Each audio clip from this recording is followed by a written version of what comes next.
Olá, amigos da Leandro Stormer, eu sou o Thiago Bizzi e esse é o Farol LS, referente ao pregão do dia 5 de janeiro de 2015, terça-feira. Vamos às movimentações do mercado, esse segundo dia útil, segundo pregão do ano.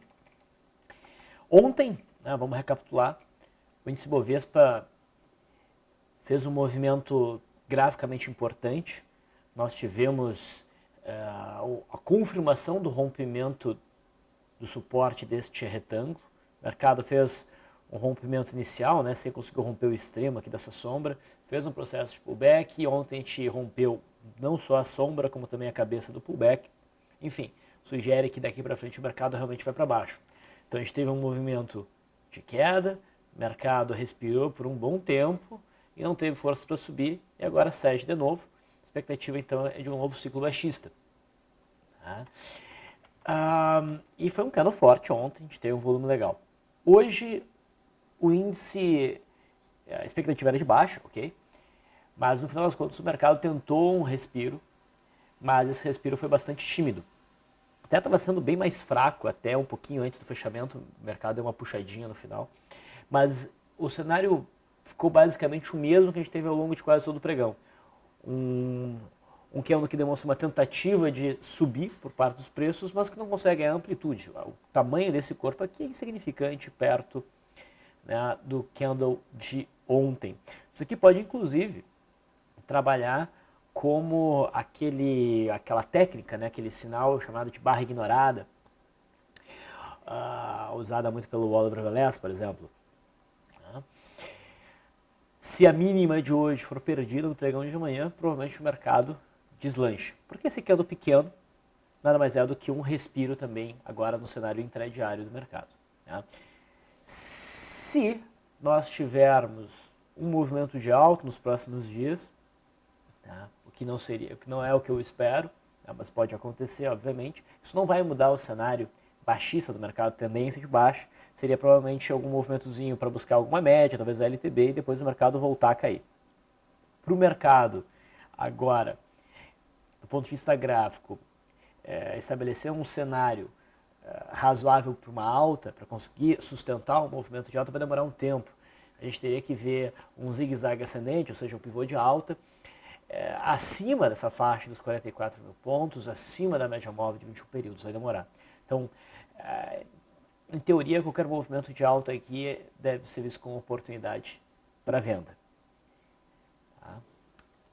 No intraday não, vamos ver o futuro, Eu havia mencionado ontem que a perda da mínima de ontem seria um sinal para um trade de venda, de swing trade para o índice futuro, tanto no cheio quanto no mínimo.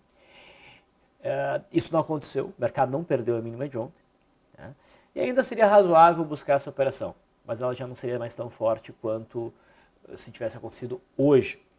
Talvez seja mais prudente daí aguardar no intraday algum rompimento mais claro da mínima de ontem, que vem se transformando agora no suporte. Era a linha d'água para o dia de hoje e também o suporte.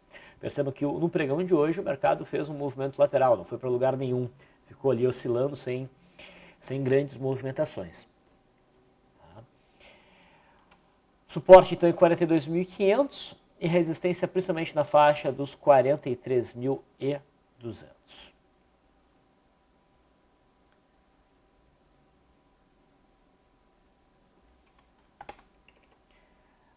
No mercado americano, o índice Dow Jones conseguiu fechar com um candle interessante até. Apesar de a gente ter esse canalzinho de baixa, entendo que a gente tem aqui fundo, fundo, novamente fundo. É um movimento lateral que vai escorregando para baixo. Então eu vejo boa possibilidade do mercado americano conseguir repicar se houver superação na máxima de hoje. E o que eu espero aqui é que o mercado passe mais algum tempo andando meio sem direção. O S&P 500 futuro tem basicamente o mesmo cenário. A gente também conseguiu desenhar aqui um canal de baixa. Testa esses fundos anteriores, formam 2 dias superação da máxima, seria até um argumentozinho para se buscar altas dentro dessa congestão. Okay. No dólar, tirando todo qualquer ajuste. A expectativa era de alta, a gente tem um zigue-zague ascendente em busca do topo de setembro, por volta lá dos 44.221 pontos. Né? A expectativa era de alta, mas na verdade o pregão de hoje foi corretivo, a gente teve uma queda de 0,72% do dólar. O dólar pode até corrigir, mas vai seguir dentro de um zigue-zague ascendente. E o suporte mais forte não é nem esse ponto aqui, ele já foi desconfigurado por esse movimento. Tá? O ponto mais forte, suporte, está aqui embaixo, dos 3.860 mais ou menos. No intraday, o dólar iniciou uma congestão ontem após um gap. Esse gap aqui, esse ponto era o suporte importante para o pregão de hoje. A gente teve um pregão do dólar com pressão vendedora no início, que veio testar então essa zona de suporte, respeitou, houve um repique que não conseguiu passar da linha d'água, então o dólar voltou a cair. No finalzinho até fez um rompimento do suporte que ficou melhor definido a partir do meio-dia, tá? Teste e teste, mas não teve continuidade. Então isso mostra um movimento meio errático, meio arisco aqui do dólar, e o mais provável, na minha leitura, é que ele siga num comportamento difícil de operar aí nos próximos pregões, até clarear o cenário. Tá? Então, eu não tenho um viés direcional para o pregão de amanhã, acredito na manutenção do movimento mais lateralizado. Quem me surpreendeu mais foi o juro.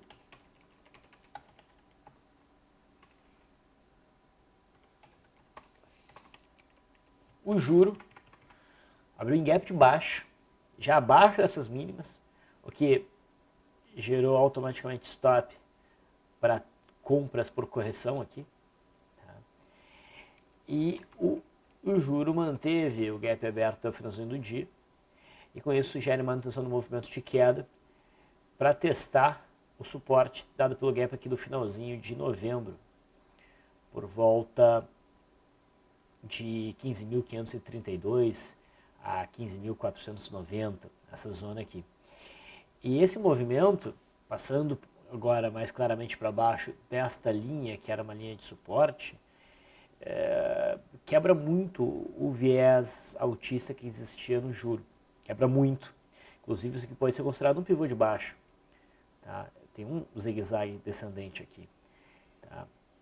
Mas eu acho que o ponto tá meio ruim de operar. Como um pivô de baixo está meio próximo de um suporte, eu prefiro nesse gráfico ficar de fora. Então o cenário agora ficou bem menos claro no juro futuro. A Vale não mudou o seu cenário, segue contraindo ainda dentro de um viés baixista. No entanto, o cenário mudaria completamente se a gente tivesse um rompimento da faixa dos 10,80 para cima. Enquanto isso não acontece, o viés é de baixo. Mesma coisa na Vale 3. PTR4 volta a cair hoje. A gente viu ontem, então, Petrobras beliscando o que era antes um suporte, foi rompido, agora é resistência. E a minha expectativa é que o fundo aqui de setembro venha a ser testado. PTR3 está mais forte, vocês sabem, ela consegue se manter acima do gap do final aqui de setembro. Está sentindo esse patamar como suporte, mas não tem nada a ser feito. Tá? No setor de siderurgia, a Gerdau deu continuidade ao movimento de queda e rompeu agora o fundo de agosto. Esse rompimento agora joga o papel para a zona desconhecida. No meu histórico aqui, sem qualquer tipo de ajuste, é claro, a Gerdau nunca esteve com um valor tão baixo. A expectativa é que o papel prossiga no movimento de queda. CSNA, inclusive, vamos botar aqui a Gerdau, fez um bonito rompimento de linha d'água, e a CSNA, de certa forma, também foi um rompimento de uma consolidação junto ao rompimento da linha d'água. A expectativa era de queda para a CSNA, para buscar aqui o fundo de outubro em 363, e hoje o papel quase chegou lá. Então, a expectativa para amanhã é ainda de baixo para testar esse fundo, talvez até romper esse fundo e vir tentar buscar o fundo de agosto, lá na faixa dos 2,79. A Uzi Minas rompe o fundo de dezembro. Fica mais claro agora um cenário de Márcio Bandeira, teve um bom volume. A expectativa é que o papel siga caindo, né? Mas de novo, o valor está muito baixo, é 1,34 os mínimos. Deve bater R$1, mas já chegou nesse ponto, deve alcançar a faixa aí dos R$1. Bradesco ainda se segura na faixa dos 19. Se romper essa faixa, deve acelerar para baixo. O setor bancário como um todo, né? Se um vai, os outros devem ir, daí isso é o que derruba mesmo o índice Bovespa, né? O setor bancário afeta muito o índice. Vale a pena acompanhar a Bradesco de perto intraday, porque a gente tem essa congestão aqui pós-gap, com uma estrutura de suporte bem definida por volta dos 18,80 e o rompimento no intraday poderia gerar um belo day trade. Itaú, papel que está mais forte, ainda não bateu nos 25, mas deve bater com certa facilidade. E se romper daí os 25, o cenário começa a complicar também para Itaú. Por enquanto nada a ser feito, aí não é ponto para compra. Itaúsa, vamos dar uma olhadinha. Ela rompeu uma zona de congestão importante, tá? Ficou um pouco sobrevendida. Eu vi a possibilidade do papel seguir em queda. Tá? Não foi o caso hoje, a gente teve um repique aí de 1,67%, mas não vejo esse como sendo um bom sinal para uma operação de compra de retorno médio. Volume fraco, tá? Pode até ter uma volta dos preços, mas daí provavelmente para desenhar um processo de pullback e permitir para aqueles que não venderam fazer uma venda num preço melhor. Mas não parece ser um ponto bom para iniciar uma compra. Banco do Brasil, se perdesse a mínima de ontem, acionaria o que eu chamaria de um gap de fuga, tá? E poderia acelerar forte, mas não aconteceu isso. Tá? No entanto, foi um candle de baixa novamente e esse trade ainda é válido, apesar de não ser tão bom quanto seria se fosse acionado hoje. Mas a perda da mínima de ontem ainda, em 14,24, pode demonstrar um movimento forte abaixo do fundo de setembro, mais ou menos aos moldes de Gerdau, no pregão de hoje. Vale a pena acompanhar de perto o Banco do Brasil também no intraday. Outros ativos que nós podemos citar no pregão de hoje. Ambev. Se o pregão hoje fosse baixista, eu mencionei ontem isso para vocês, a gente poderia ver a Ambev vindo beliscar a faixa aqui dos 17, 16,97, talvez oferecer no intraday um bom ponto para uma operação de retorno à média. Como o pregão hoje iniciou o dia em alta, não facilitou esse cenário. No final das contas, a Ambev fechou próximo da máxima, uma alta de 1,57, para ela não é pouca coisa, e abre espaço para uma recuperação dentro desse zigue-zague descendente, para mínimo aqui, mínimo não diria, mas provavelmente tentar uma reaproximação com a média móvel de 21 períodos. Mas não fico muito animado para uma operação de retorno à média, mas vale a pena acompanhar o papel, nem que seja para tentar encaixar um day trade. Arezzo, apesar de ser um papel menos respeitável, digamos assim, né, e menos líquido, me oferece aqui um sinal de retorno à média mais interessante. Tá? Arezzo recuou até o suportão aqui dos 19,66 e montou um bonito martelo. Tá? Martelo vazado, com um pico de volume, com uma distância bem significativa para a média móvel de 21 períodos. Reparem aqui o índice de afastamento, que no Profit está como o Leandro Stormer Volatility Index, nome pomposo, bateu na faixa aqui dos 30, então boas chances de haver um repique ocorrendo, né, superação da máxima de hoje. BBSE3, esse foi um movimento interessante. Banco do Brasil se mostrou bastante fraco e BBSE3 tem correlação, na verdade, foi forte para cima. Chegou a abrir um gap significativo, mas não chegou a ser um monster gap, né? E voltou para cima do fundo aqui de setembro, em torno dos 24. Teve um bom volume. Eu não me animo muito para fazer essa operação como um swing trade, a superação dessa máxima, buscar a média móvel de uns períodos, a zona aqui dos 26, né? Mas é um papel para olhar com toda certeza no intraday. Adoraria ver uma abertura em gap de baixo e o rompimento da linha d'água para cima com força. Isso me motivaria bastante a buscar operações aqui.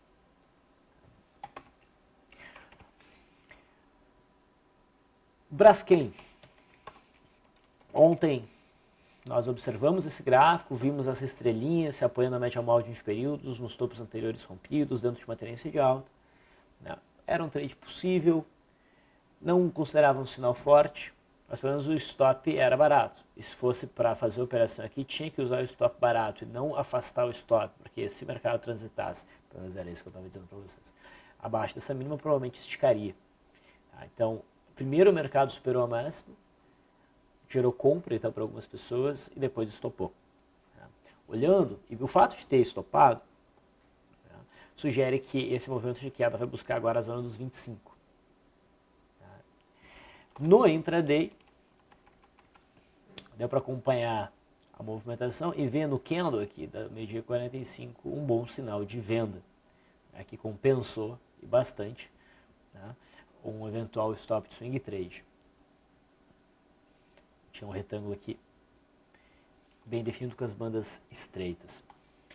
E esse day trade se intensificava justamente pela situação aqui do gráfico diário. A superação de massa deve ter chamado muito swing trade e a perda mínima chamava muito stop.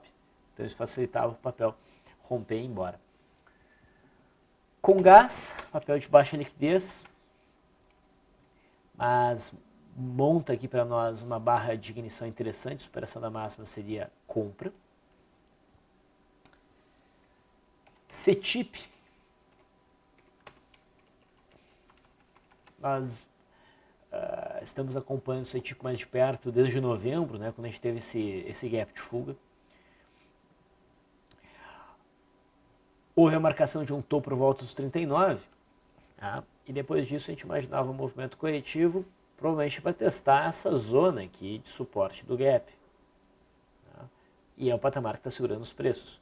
A gente tocou uma vez, repiquezinho, volta a cair, e agora um novo sinal de retomada, de reentrada de pressão compradora que pode levar os preços novamente para cima. Mas eu não considero um sinal forte, o volume foi fraco. É só para reforçar com vocês que gaps abertos, geralmente no seu primeiro teste, são respeitados. Esses gaps onde o mercado abre o gap e se afasta do gap, a favor do gap. Então são sempre estruturas muito importantes de suporte e de resistência. Equatorial também faz uma barra de ignição, aqui no candle de hoje, mas com uma posição incômoda em relação a essa média móvel de 21 períodos. O volume poderia ter sido mais forte, ficou só na média. No entanto, a forma como o papel está aqui no intraday, eu acho interessante. É quase um opening power breakout. Então é um papel que eu quero acompanhar no início do dia de amanhã. Se oferecer algum setup na ponta compradora, provavelmente eu vou aceitar. No intraday o papel não está esticado. Ele tem condições de seguir um bom fluxo de alta, apesar de que no gráfico diário esse espaço à frente não está tão livre. Mas para um day trade fica interessante. Gol. Hoje, está no bate-papo de abertura, a gente estava mencionando a importância dessa zona aqui em 2,53 e como o rompimento dessa zona poderia gerar um bom repique. O papel tentou o rompimento, não conseguiu, inverteu completamente. E com essa pancada para baixo que no intraday, a gente tem o rompimento dessa consolidaçãozinha, temos aí então um mastro de bandeira em gol. Aqui também avança vazio adentro, para baixo. E provavelmente é outro papel que vai buscar a casa de R$1. Rumo 3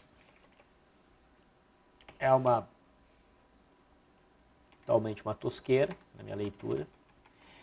Ao longo do mês de dezembro, o papel fica andando de lado, estreitando bastante as bandas, estreitaram muito e hoje elas começam a se abrir mais claramente no rompimento dessa consolidação para baixo. Eu sei que a gente tem esse fundo aqui para incomodar, o fundo de setembro, mas houve um bom volume e a perda mínima aqui, para mim, é o suficiente para querer se arriscar numa operação nesse papel. O problema, claro, eu estou falando aqui mais em termos didáticos, tem que ver se tem aluguel para esse papel. E sendo uma tosqueira, isso não vai ser muito fácil, mas deve evoluir bem para baixo. ESTC3 também rompeu para baixo. Reparem a zona do gap, ó, gap oculto, segurou, rompeu. Então agora o mercado deve buscar os fundos aqui de agosto e de setembro. Pena que a distância para o stop é mais longa do que a distância para o alvo. Então isso dificulta um pouco esse trade em STC3. E por fim, Smiles. Smiles agora muda de cenário completamente. Tá? A gente tem um zigue-zague descendente aqui em Smiles, que pode levar o papel de volta ao fundo de setembro por volta dos 28 e 25. Tá? Podia ter tido mais volume no rompimento de hoje e houve uma recuperaçãozinha no final do pregão. Por isso, querendo operar esse pivô de baixa, acho prudente buscar a confirmação, ou seja, a perda mínima de hoje antes de tocar o papel na venda. Esses foram os principais movimentos do pregão de hoje. Espero que tenha sido útil para vocês. Eu fico por aqui. Até amanhã.